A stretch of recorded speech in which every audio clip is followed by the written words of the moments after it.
بسم الله الرحمن الرحيم. عن عائشة رضي الله تعالى عنها قالت قال رسول الله صلى الله تعالى عليه وسلم: إن العبد إذا اعترف ثم تاب الله عليه. رواہ البخاری۔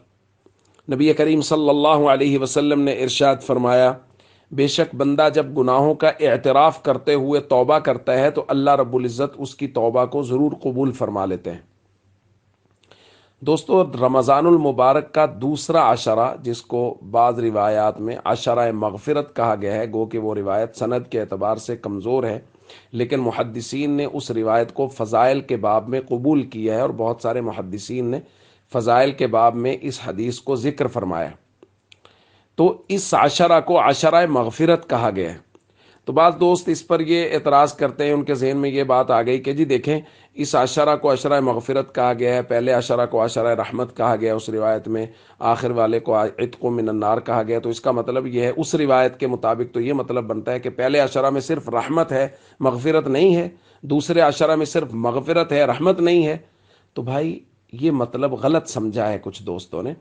کچھ چیزیں کچھ وقت کچھ چیزوں کے ساتھ خاص ہوتا ہے کہ وہ پہلو غالب ہے، جیسا کہ ہم روایات میں پڑھتے ہیں کہ بعض مخصوص اوقات میں اللہ رب العزت کی رحمت متوجہ ہوتی ہے اور اللہ رب العزت کی طرف سے یہ آوازیں لگتی ہیں، حل من مسترزق، کوئی ہے رزق طلب کرنے والا کہ میں اس کو رزق دوں؟ تو کیا مطلب ہوتا ہے کہ اس وقت صرف رزق ہی اللہ رب العزت بانٹ رہے ہوتے ہیں اور کوئی چیز نہیں دیتے؟ نہیں بھائی، بعض چیزوں کی خصوصی یعنی وہ پہلو غالب ہے، لیکن ہر چیز عطا ہو رہی ہے۔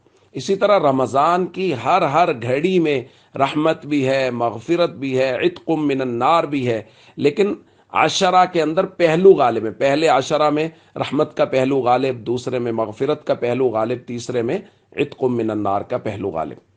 تو بھائی یہ درمیان والا عشرہ ہے۔ حدیث پاک میں حضور نے فرمایا ہے کہ بندہ جب گناہوں کا اعتراف کرتے ہوئے ندامت کے ساتھ توبہ کرتے ہوئے آتا ہے تو اللہ رب العزت توبہ کو ضرور قبول فرما لیتے ہیں۔ تو ہم سب کو ندامت کے ساتھ اللہ کے دربار میں اپنے گناہوں کی معافی مانگنی چاہیے، اور خاص طور پہ ہم سب کو اجتماعی طور پہ فرض نماز کے ترک کرنے کا جو گناہ، پوری امت اس گناہ میں شامل ہے اور اس گناہ کو کیا جا رہا ہے، ہم سب کو اجتماعی طور پہ توبہ کرنی چاہیے، اور ہم لوگ اس بات کا عزم کریں کہ ہم خود بھی کبھی فرض نماز نہیں چھوڑیں گے، اور ہم دوستوں کو بھی اس بات کی دعوت دیں گے کہ کوئی بھی دوست ہمارا جو ہے وہ فرض نماز کو ترک نہ کرے۔ السلام علیکم ورحمۃ اللہ وبرکاتہ۔